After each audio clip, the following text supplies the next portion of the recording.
Clark from the St. Kitts Nevis Fire and Rescue Services with your safety tip for today. Keep items that can catch on fire at least 3 feet away from anything that gets hot, such as space heaters. Smoking materials can cause residential fire death. If you smoke, take precautions. Smoke outside, choose fire-safe cigarettes, never smoke in bed, when drowsy or medicated, or if anyone in the home is using oxygen. This message was brought to you by ZIZ and the St. Kitts Nevis Fire Department. All right, and it's now time for our conversation, or fire conversation for this morning. We'll be opening the lines in just a bit, but before we do, because I would love to hear from the audience this morning, for those of you who used to volunteer back in the days, as we call the volunteers during those times. I know you started as a volunteer. What were you called when you joined? Just a volunteer? Just that was it? Yes. Good morning, GQ. Good morning to the listening public. Mm-hmm. Yes. At the time of my inception to the department, yes, I was a volunteer fire officer. Mm-hmm. I did that for many years until I became what you call a FO, a fire officer. Mm-hmm. And to me, it was just doing the same job, but this time was just being paid. Okay, I get you. It was not much of a difference to me. It's just doing what I love. Mm-hmm. And fire service has always been what I wanted to do, and still have the passion and love for the service after all of these years working. Yeah. I can tell you're very knowledgeable, if I can put it that way. You know, you speak from the heart as well. Now let's get into our conversation. It's making a comparison of what used to happen before to what is happening now in terms of how you go about fighting fire. In terms of fighting fire per se, and if I must say, back in the time where the fire department was a part of the police force, at that time we had a better reserve, so to say, because every police officer basically was a part of the fire department. And in my early years as a volunteer at the Sandy Point Fire Station, if you get a call, you would have a firefighting crew assigned, but then the officers there, given the nature of the call, everybody would drop what they're doing, and you may have 10, 12 officers going on that call. And that was just from one station. Because let's say you were going to St. Paul's or to Old Road, the officers from that station would also come out to assist, because everybody was a part of that single department. Even though it was the fire department, it was a part of the police force still. So that is one of the things that the fire department would have lost over the years. We would have lost our strength. Nonetheless, there are some officers still that come out and assist us, even though they would have stayed on with the police force. That was for some of the older officers, even some of the younger ones now. They are just intrigued by firefighting, because a lot of persons are trying to get into the fire department, but they are not able to do so, because to some, the fire department is overstaffed at its capacity. But in truth and in fact, that is what happened when the fire department would have broken away from the police. A set number of staff was named, established, and it was nowhere close enough to actually run a fire department. So over the years, through all the chiefs we had after Mr. Four, and now we dropped in the lap of our present chief, Mr. Roman Williams, it's a battle to get the staffing for the fire department up.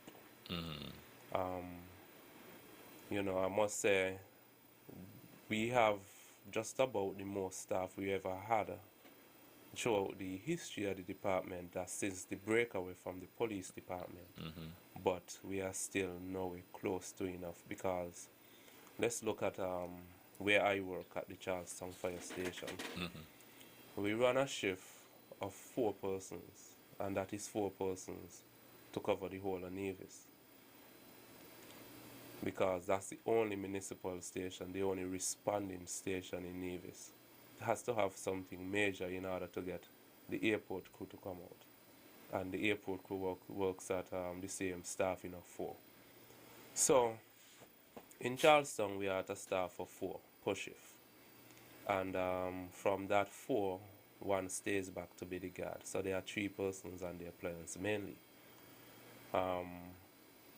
I must say we have been getting away with it. We have been triumphing over any issues we have been having over the years.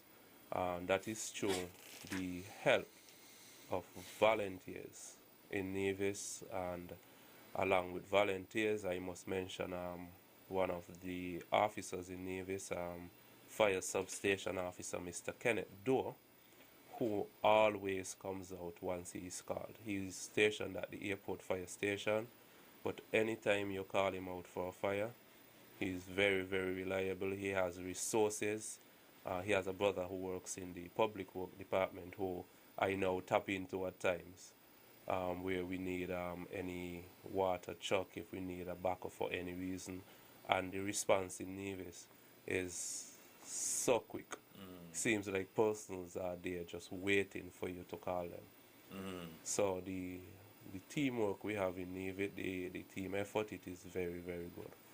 But I was saying though that the staffing for the fire department, it really needs improving for us to be able to adequately and efficiently perform as we are to, if there's a major event. But how you work on shift with 4 individuals? Do you work on a shift? What's the system like there? Well, the system is work 2 days in Nevis and you are for 4. It's equivalent to the St. Kitts system, work 1, off for 2. But in Nevis, it's like that, so that the time you take to travel and the boat fee, if you have a work 1 off 2 in Nevis, you'll be paying twice as much boat fee for any given month. So we increase the shift hours, increase the off hours, and that would have lessened the amount of boat fee you have to pay. Right. Okay. You did some maths there.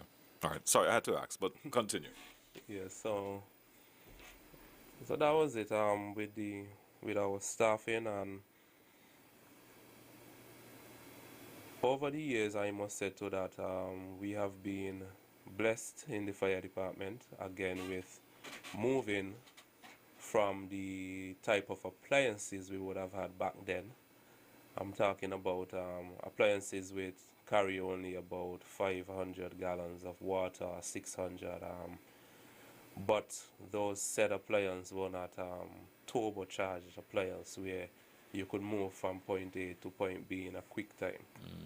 And I never fail to talk about the experience I had sitting in the back of a fire truck, wailing going to a fire, and you see a bike man just fax past the truck. Wow, that's crazy. Yeah. That's crazy. You experienced that? Right in Nevis as well. Wow. Going up to the church ground hill, bike man fax past the truck going up. Wow. So as I say, over the years we have the St. Kitts Nevis Fire and Rescue Services has been partnering with Rosenborough, and we are now at a full fleet of Rosenborough trucks. The trucks they have different designs. There is one in Bastia we call a Centurion. It's the fastest fire truck we have in the service. It carries 1,000 gallons of water, and it has a great cabin capacity to carry the tools and equipment that we need when we get to the scene.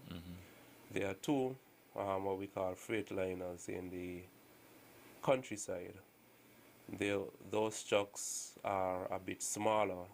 The water capacity is between 600 and 750 gallons, and they they are higher built truck to deal with the rural area, the rural terrains, and also they're a little smaller in width to deal with the smaller roads that you may encounter in the countryside. In Nevis, there is we operate what we call the Timberwolf. It's a bigger version of the trucks that we have in the countryside. Carries 800 gallons of water. It's a very high truck, four-wheel as well. So, and I think it's a bit faster than those smaller ones. So it has the speed, it has the climbing capacity and everything, and it is very much suited for the island of Nevis, seeing that that is the only large appliance for response. But we have what we call the skid pack. It's a pickup-like truck that carries an additional 400 gallons that complements that big truck that we have over there in Nevis now. Okay.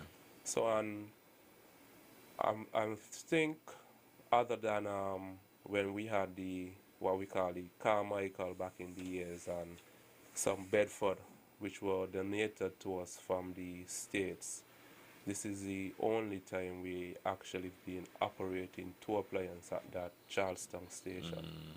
Okay. So even though the staff is small, once we have the boat drivers, the two appliances could roll out. And one of the issues we face in Nevis is the availability of hydrants.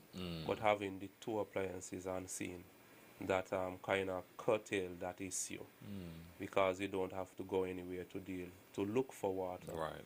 You have backup already. The backup is right there already. So in most cases, that works for us in Nevis.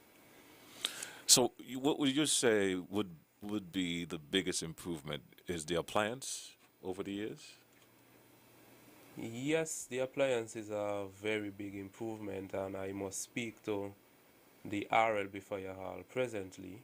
You know, when I joined the service, there were 3 appliances at the airport, but those 3 was a 365 gallon. I think it was a truck with premix in it.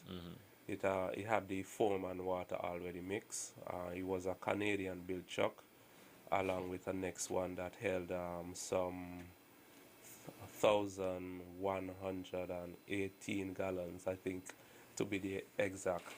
And I met one that held 1,850 gallons. Those were the 3 appliances at the airport at the time. At that time, I think we were operating as a Category 7 airport.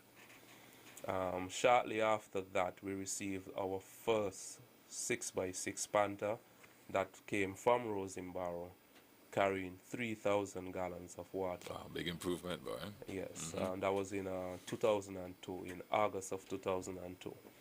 And from that was, as I said, was our first 3,000 gallon truck there at the airport. And from then, and that truck is still in operation, is 22 years old, just about the same amount of service I have. Wow. That truck is still in operation, but it has now been partnered by an additional 3 6x6 appliances. So there are 4 appliances at the airport now in operation that all holds 3,000 gallons of water. Wow.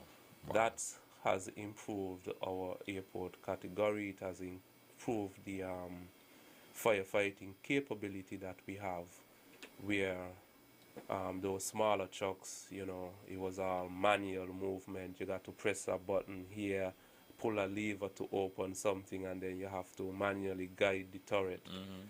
Right now, those appliances have joystick in them, like when you're playing games.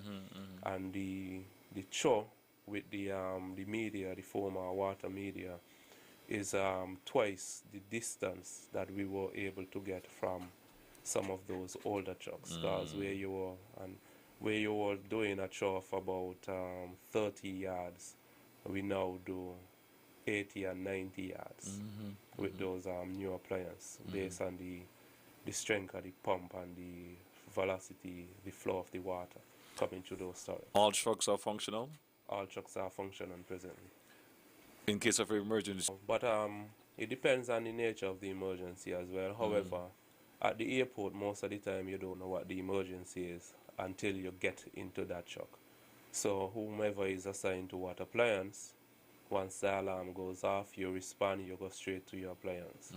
After you hear what the emergency is, then the corporal or sergeant, who is ever in charge at the time, would make a determination, okay, if one or two of the trucks should stand down and he roll with the other two, or if he would just take one to the scene. Got you. Got you. But once the alarm goes off initially, everybody respond to their respective appliance, because you don't know what you're responding to. Were you one of the candidates selected to go to Anguilla for the training?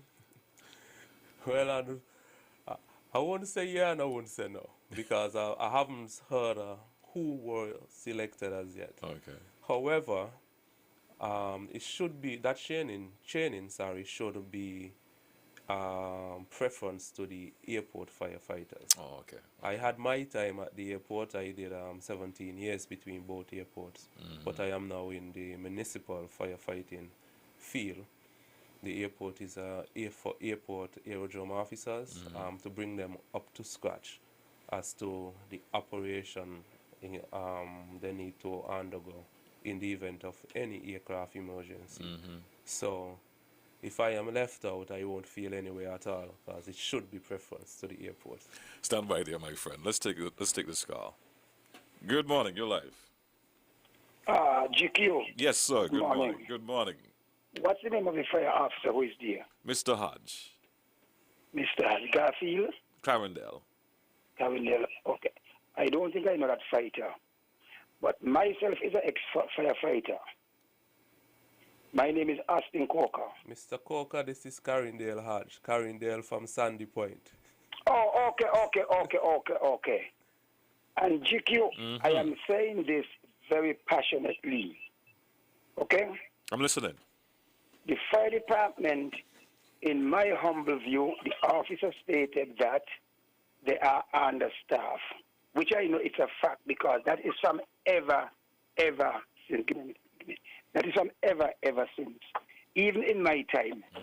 But what I don't like is up until today, the male officers are working 24 or maybe 48 hours and then off. And the female officers who are holding are getting a salary, sometimes more than the males, are doing 8-hour shift, go home and come back when the next shift time comes. The government, and when I say the government, I'm not political, because it's happening for years now. Let me say that. Even before the present government, it's for years. All right. The fire officers, them need to work the same 8 hours like every other civil servant, because it is stressful. I've been there, so I can say it.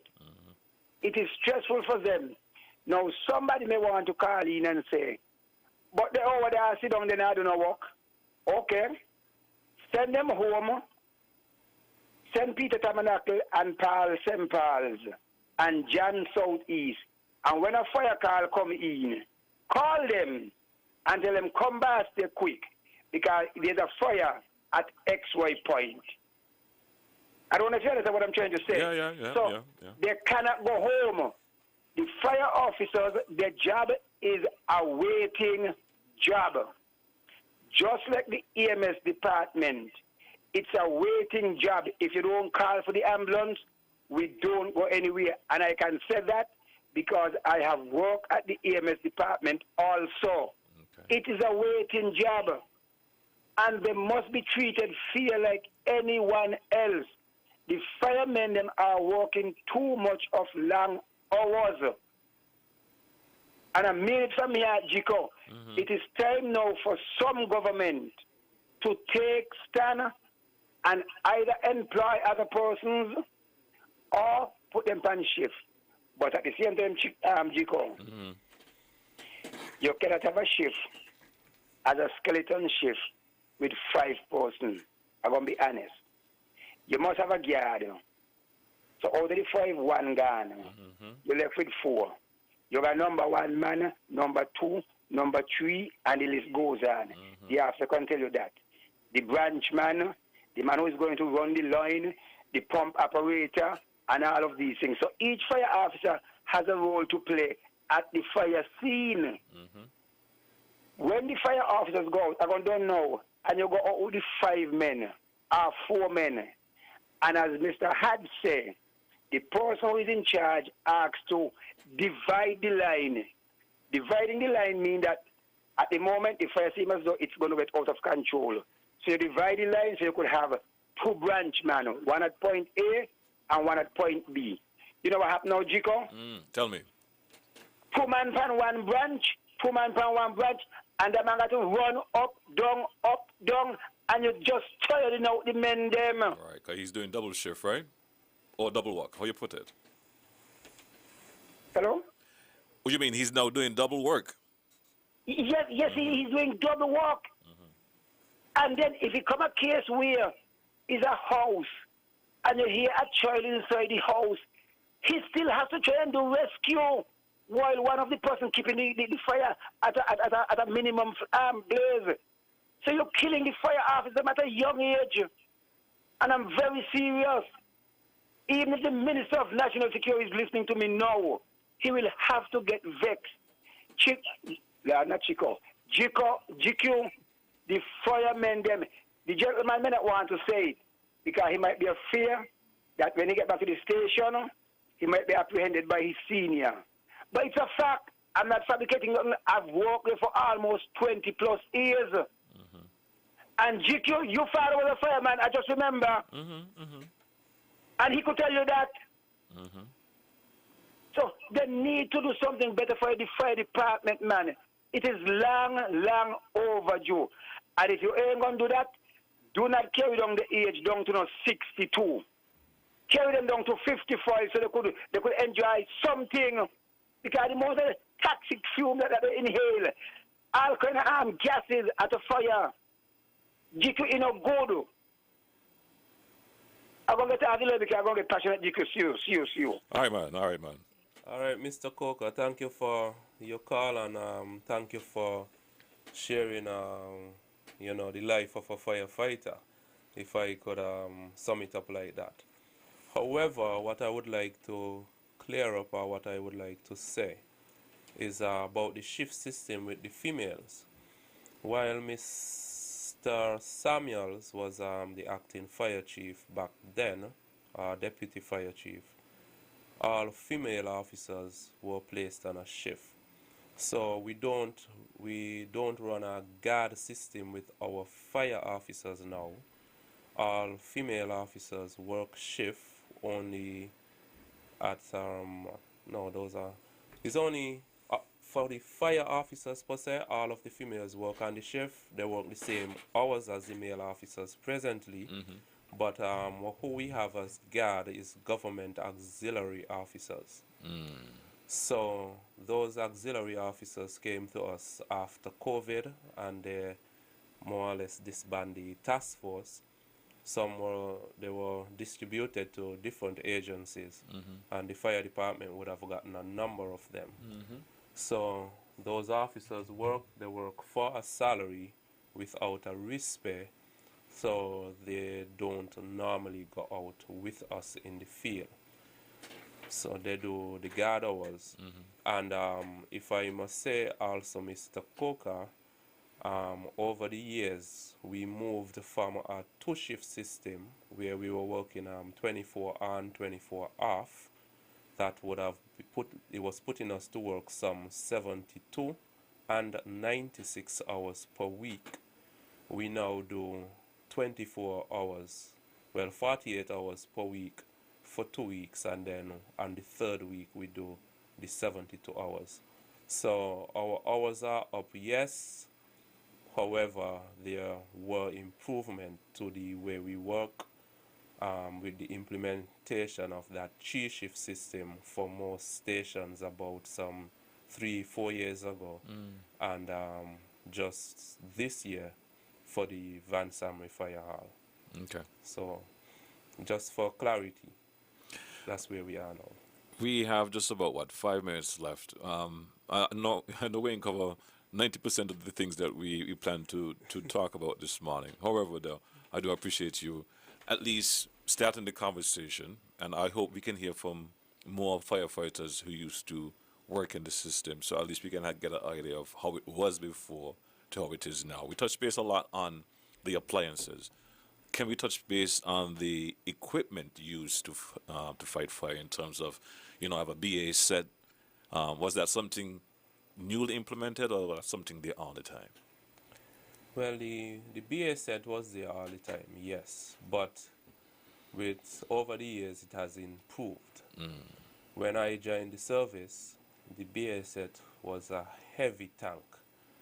I sure that tank was maybe between 40-60 pounds. Wow. It was this heavy tank that you had to carry on your back while doing any firefighting on the inside, doing any searching.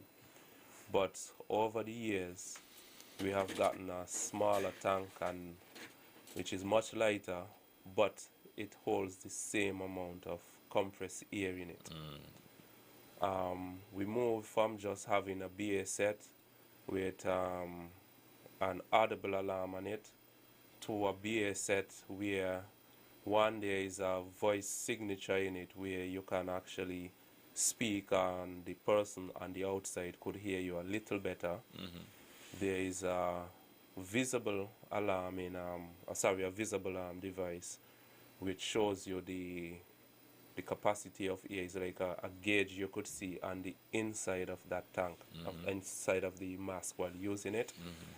And there are other louder alarms on them, and those were put in place as safety features for officers. They also have a motion sensor on them where if you are not moving for some 10-15 seconds, that alarm would just be going off. So you would just assume that you are down, that you have collapsed, and the alarm would go off to alert your brothers that, hey, this officer is down and you need to go and get him, and the audible alarm pinpoints the area where you are down, and you can easily be found, and your life could be saved from using these modern tanks that we have now. Okay. The BA sets. The BA sets, yes. And BA set is it means breathing apparatus. They're just similar to what we call the scuba tanks. Yes. We're going to close the conversation there now. It's 10 o'clock in the studio, Mr. Hodge. I want to thank you for passing through this morning and sharing some insights as it relates to the appliances that we've had over the years compared to what we have now, and also what you just shared with the BA sets. In closing, anything from you before we wrap up? Well, in closing, I hope that the plea from Mr. Coker for the fire department was heard by the ears that should be hearing it. The fire department is understaffed. The fire department is wanting for persons to come, but we can't hire them ourselves. If the fire department can be looked at and have our establishment strength revamped and put to where it should be, that would be a plus for the department and for the safety of both islands. Mr. Hodge, thank you so much, and I'll see you next week. Next week, Jigger. Thanks for watching. Thanks for listening. We'll be back right after this. This message brought to you by ZIZ and the Fire Department of St. Kitts and Nevis. I am Woman Fire Officer Louise Clark from the St. Kitts Nevis Fire and Rescue Services with your safety tip for today. Keep items that can catch on fire at least 3 feet away from anything that gets hot, such as space heaters. Smoking materials can cause residential fire death. If you smoke, take precautions. Smoke outside, choose fire-safe cigarettes, never smoke in bed, when drowsy or medicated, or if anyone in the home is using oxygen. This message was brought to you by